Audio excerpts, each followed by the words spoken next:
hoy ex senador de la República, Gustavo Bolívar. Ex senador, ¿cómo está? Bien, Gustavo, muy buenos días a ti, a la mesa y a los oyentes. ¿Cómo están? ¿Qué se siente no ser senador? Bueno, es como una sensación agridulce. Hay cosas que extraño, otras que no. Y en términos generales, un descanso, quitarse un peso de encima muy grande. Lo forraron además de denuncias y procesos, ¿no? Sí, ya tengo 4 más.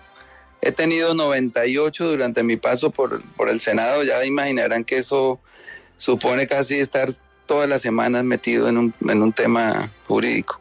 Es muy complicado. Claro. ¿Cómo le fue con su declaración en la Comisión de Ética?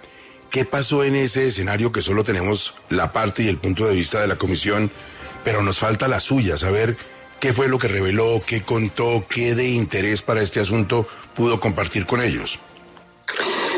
Bueno, mira, desde la última entrevista que di, que fue la de semana, yo hace un mes no salí a los medios, hasta la primera entrevista que doy en un mes, porque cada vez que doy una entrevista me mandan a 3 juzgados, entonces le da uno pereza ya hablar de verdad en los medios.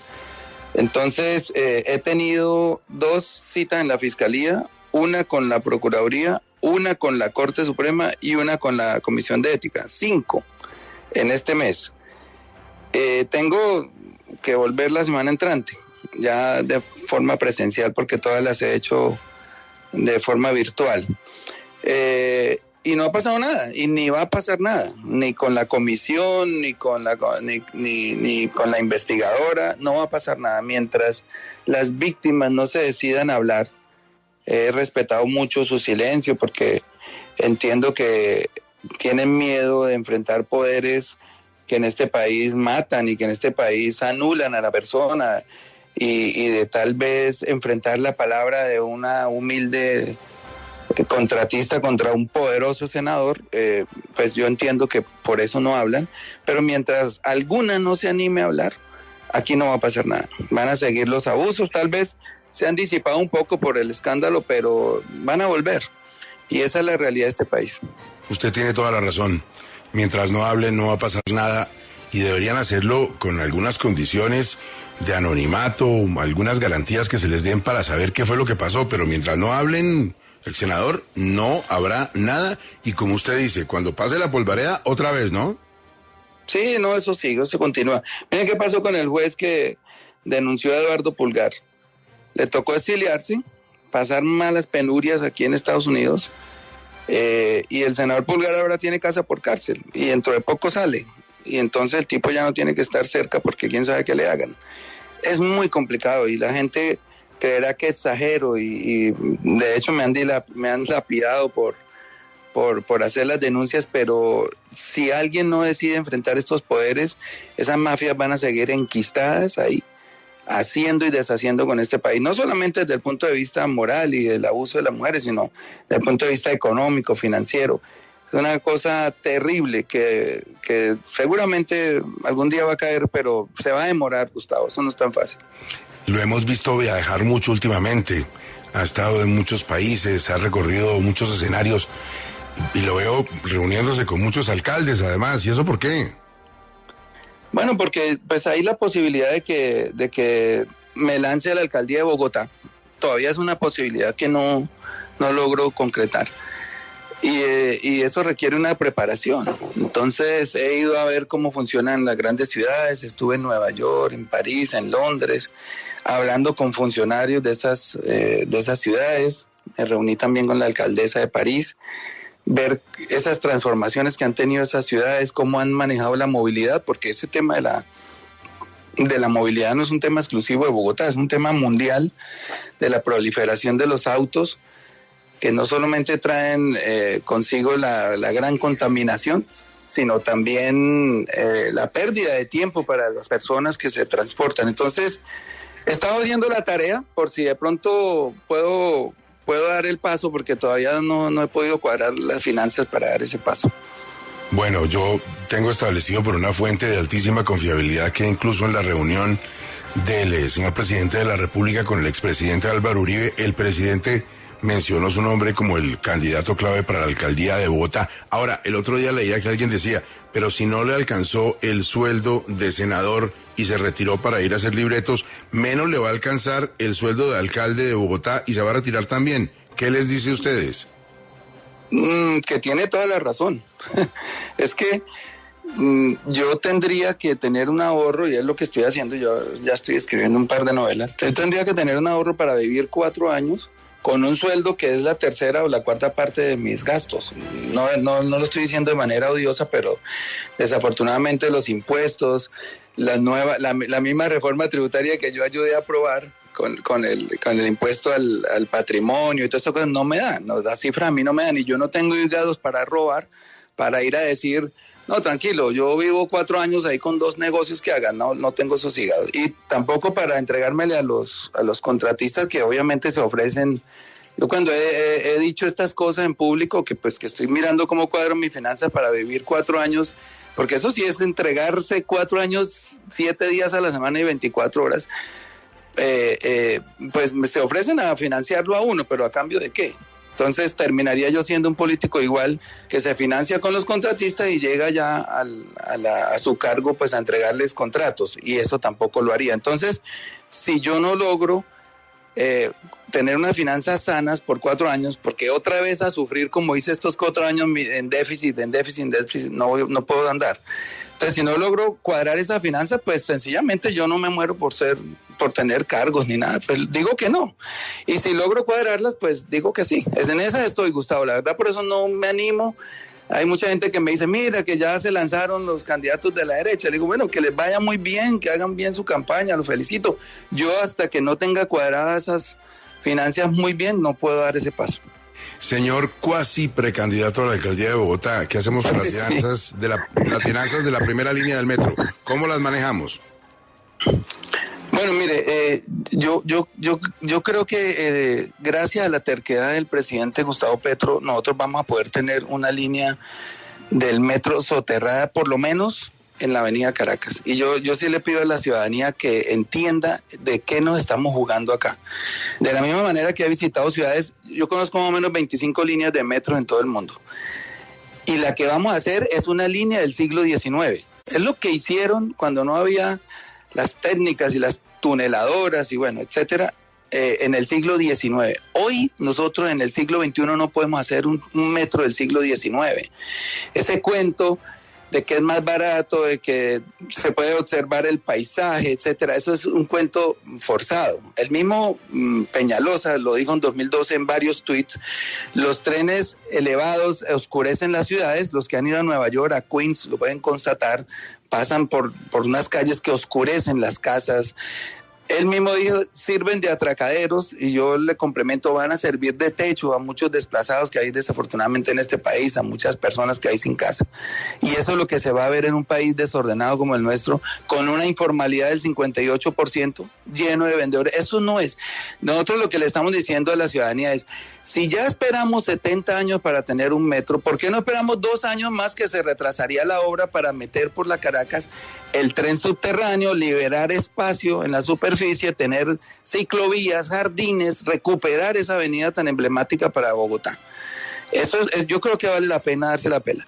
Y al contrario, como le ha tocado, por ejemplo, a Petro en el año 2015, rogarle al presidente que le dé plata, que fue lo que pasó con Santos, que le dio un cheque chimbo, nosotros le estamos diciendo a la alcaldesa, ponemos la plata. O sea, el gobierno le dice, yo le pongo la plata, déjeme hacer esa parte subterránea. Eso no es un embeleco. Digo que fue terco y por eso es que vamos a lograr hacerlo, porque los vi ayer reunidos ya en un avión.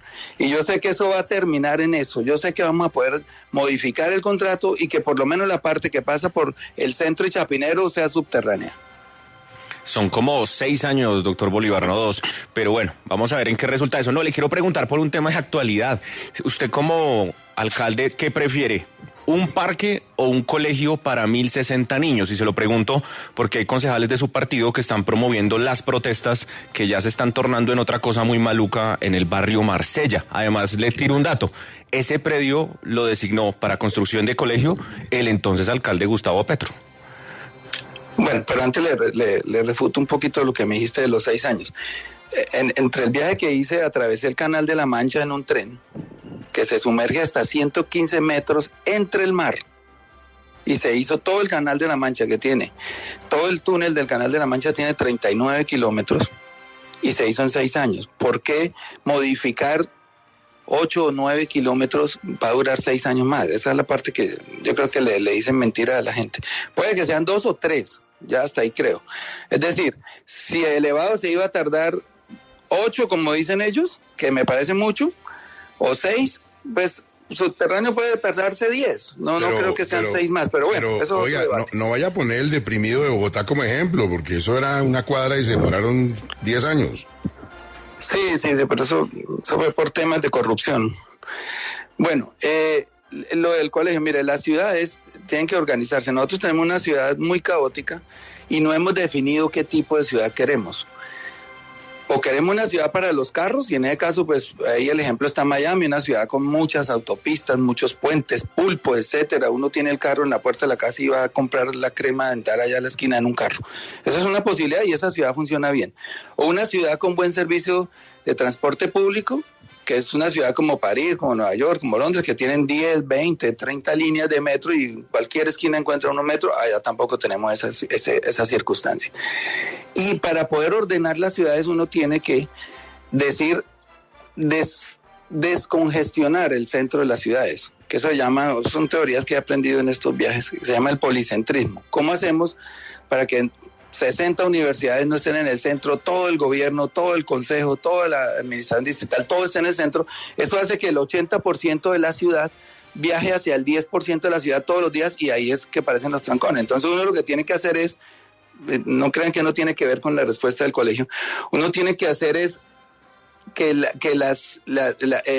estas ciudades policéntricas tengan muchos centros educativos, comerciales, administrativos, para que la gente tenga que desplazarse hacia diferentes lugares de la ciudad y no hacia el mismo, que eso es de lo que estamos hablando. En el caso de los colegios, uno tiene que hacer que los colegios también sean polifuncionales.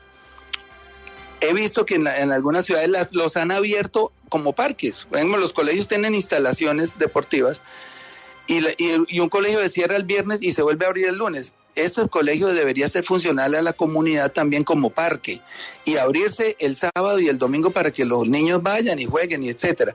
Entonces no riñe una cosa con la otra. Yo sí creo que a Bogotá le faltan colegios, le faltan universidad y le faltan parques, le faltan las dos cosas. Entonces yo la verdad no he entendido ese debate. Yo sé que a la comunidad le choca que haya colegios cerca porque obviamente se genera un poco de caos, pero no puede ser que porque no podamos organizar el tráfico, no podamos tener colegios. En este momento en París, están volviendo peatonales todas las calles por donde hay un colegio. No puede entrar ningún carro. A sus concejales, que son los que están promoviendo ahí la protesta, doctor Bolívar. Sí, es que no crean que porque uno pertenece a un partido o a una facción todos pensamos igual. Y yo lo entiendo, no sé cuál será el argumento, no he hablado con ellos. Pero hay que ordenar los colegios en las ciudades de la manera más segura para los niños. Eso es lo más importante, que no pase un carro y los mate, que es lo que pasa mucho en las ciudades de los países del tercer mundo. Mire, para no generar expectativas, señor cuasi de pronto precandidato a la alcaldía de Bogotá, ¿qué ha hecho mal Claudia López? ¿Qué le parece que ha hecho mal la alcaldesa? Bueno, primero se desconectó de la gente, uno no puede desconectarse de la gente. Ella llegó a gobernar, hizo campaña con unas tesis que enamoraron a los jóvenes, pero cuando los jóvenes salieron a protestar, les dio palo. Y cuando salimos nosotros a defenderlos, pues a mí por lo menos me dijo terrorista. En los medios de comunicación me puso una lápida en el pecho, yo soy Bolívar, así con nombre propio, es un terrorista. Entonces, yo pienso que uno tiene que ser coherente desde la campaña. Y hoy los jóvenes no quieren a Claudia López, eso es la verdad. Y en la cuestión del metro, también mintió, porque en la campaña le insultaba a Enrique Peñalosa por haber echado a la basura los estudios del metro subterráneo, pero llegó a apoyar el metro elevado.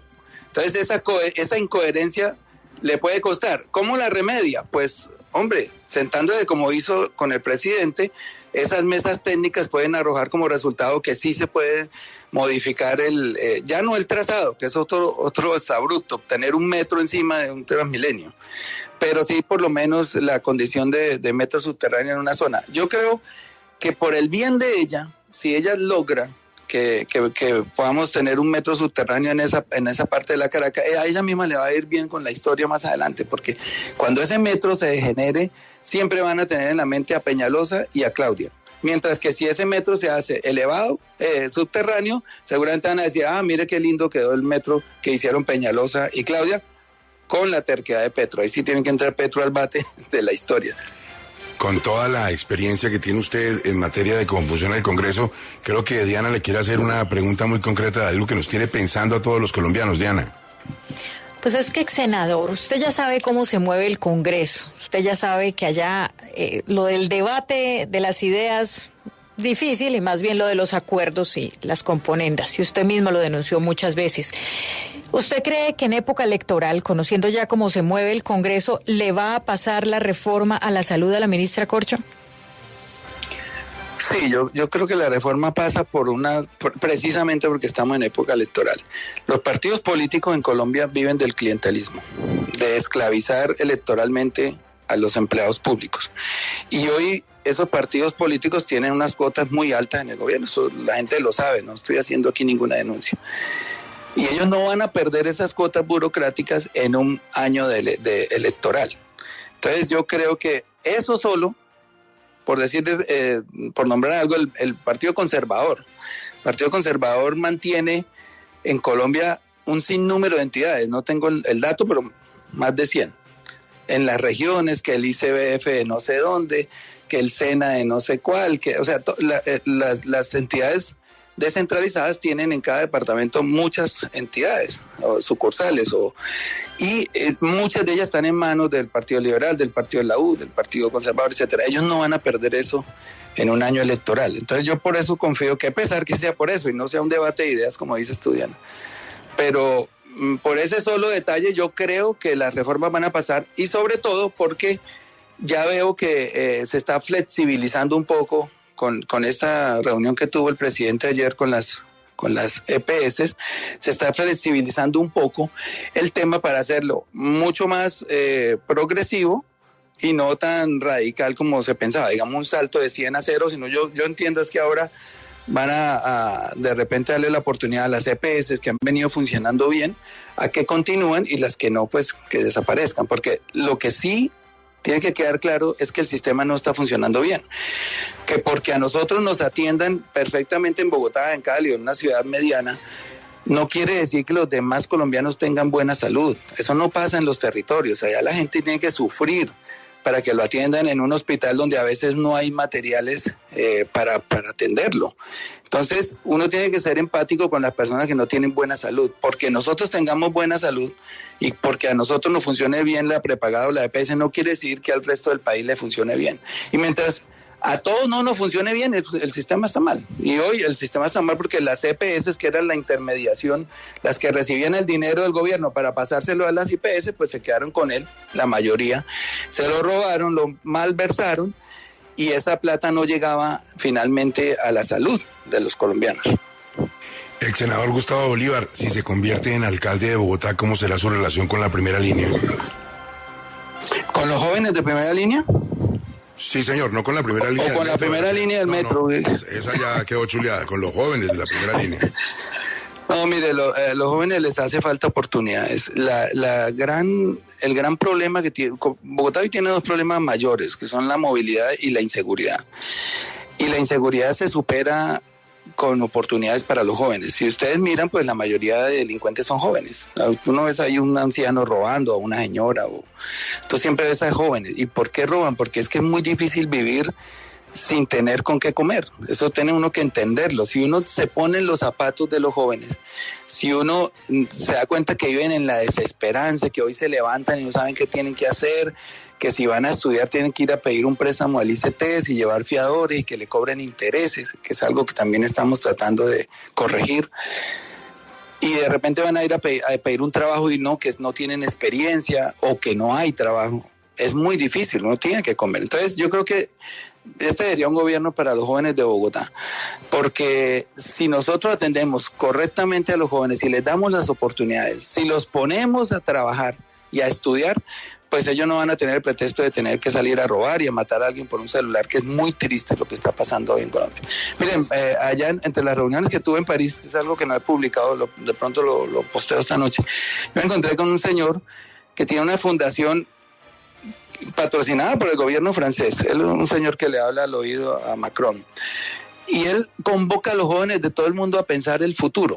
Y a esa reunión me acompañó mi Carlos Moreno, que es un urbanista muy reconocido en el mundo, es colombiano, emigró hace 40 años y pudo educarse allá, y obviamente es más francés que colombiano.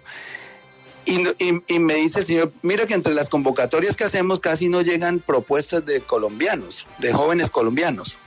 Le digo, señor, es que mientras el joven de Francia, el joven alemán, el joven de Dinamarca tiene la oportunidad para pensar en el futuro, nuestros jóvenes están pensando es cómo hoy, cómo mañana, cómo resuelvo mi vida, cómo resuelvo mis necesidades vitales. Por eso no están participando. Y le dije, mire, tiene un caso al frente. El señor Carlos Moreno se vino a los 20 años para Francia. Si él se hubiera quedado en Colombia, hoy no sería uno de los urbanistas más reconocidos del mundo, seguro. Pero como se vino a un país del primer mundo y tuvo la educación y maneja ahora 4 idiomas y etcétera, pues pudo llegar donde está, pero los jóvenes de Colombia no tienen esa oportunidad. Entonces esa brecha de desigualdad se va abriendo, no solamente internamente entre los países, ya somos un país muy desigual, sino de nuestro país frente a los demás países. Aquí un joven, yo por ejemplo entré, por decir algo, a un museo, al Palacio, bueno, no voy a nombrar, entré a un museo y yo todos los museos veía a los profesores con los niños, enseñándoles la historia, mostrándoles los cuadros, las esculturas, explicándoles. Nuestros niños no tienen eso. Entonces la brecha también que se va abriendo de desigualdad pues es muy grande en la educación. Entonces si nosotros le resolvemos los problemas vitales a nuestros jóvenes, ya podemos invitarlos a que piensen en el futuro, porque el científico me decía, es que los que tienen que diseñar el futuro son los jóvenes porque son los que van a vivir en él. Y él por eso en esa fundación tan exitosa da unos premios anuales para que los jóvenes entreguen proyectos de cómo ven el futuro. Y ahí no están los jóvenes colombianos. Entonces, nuestro gran reto hoy para acabar con la delincuencia, para proyectar el país hacia el futuro, es atender a la juventud. La gente no ha entendido, no es con palos, no es matándolos, no es sacándole los ojos, no es diciéndoles terroristas, es atendiéndolos, porque ellos son los reyes de la sociedad. Tienen que ser los niños y los jóvenes. Finalmente, ¿cuándo veremos novela suya en televisión? ¿Cómo está eso? Eso es demorado, ¿no? Ya empecé el proceso, digamos, del desarrollo que llaman, y después viene la escritura de los libretos, y eso yo creo que se demora todo este año, y las novelas estarían al aire el año entrante, una con RCN y otra con Telemundo. Lo van a coger casi en campaña. Ese es el lío que tengo. La gente me dice, no, usted está cañando, que es por dilatar. Digo, no, yo hasta que no cuadre eso, yo ese paso no me... Yo sufrí 4 años, no voy a hacer, ¿De qué son las novelas? ¿Hay tetas? ¿Hay paraísos? ¿Qué hay? Bueno, aquí resolvieron hacer aquí en Estados Unidos una 4ª temporada de Sin Senos Sí Hay Paraíso. Y con RCN una que se llama Millonarios sin Amor, que no es autobiográfica, ¿no? Millonarios sin amor. Sí, difícil, todavía no. ¿Cómo va el hotel y los negocios y todo eso? Esa es otra parte que yo tengo que resolver porque, pues, yo tuve que dejar abandonado casi todo mi negocio con la entrada al Senado, y la alcaldía también requiere más tiempo todavía que la del Senado. Y esto estoy resolviendo, ya tuve que acudir a un par de socios para reactivar las obras que tenía ya botadas. Y estoy en eso. Digamos que esa podría ser una posibilidad si logro inaugurar un parque que estoy haciendo hace muchos años y que nunca he terminado. De repente ahí pudiera haber un ingreso fijo para poder mantener la operación, mi operación pues, de vida y de impuestos. Ex senador, pues mire, qué gusto conversar con usted, escuchar sus ideas sobre lo que se le está ocurriendo. Todo el mundo sabe que usted es el candidato más fuerte del pacto histórico del presidente Petro para la alcaldía de Bogotá. Solo falta que usted se ponga el chingue y se tire a la piscina. Sí, pues ya me puse el frac y me tiré al mar, pero Eso fue una parte, eso fue la... Sí lo vimos en la portada de semana, sí lo vimos. Y me imagino, al devolver el smoking en la cosa de alquiler todo lleno de sal, ¿qué problema?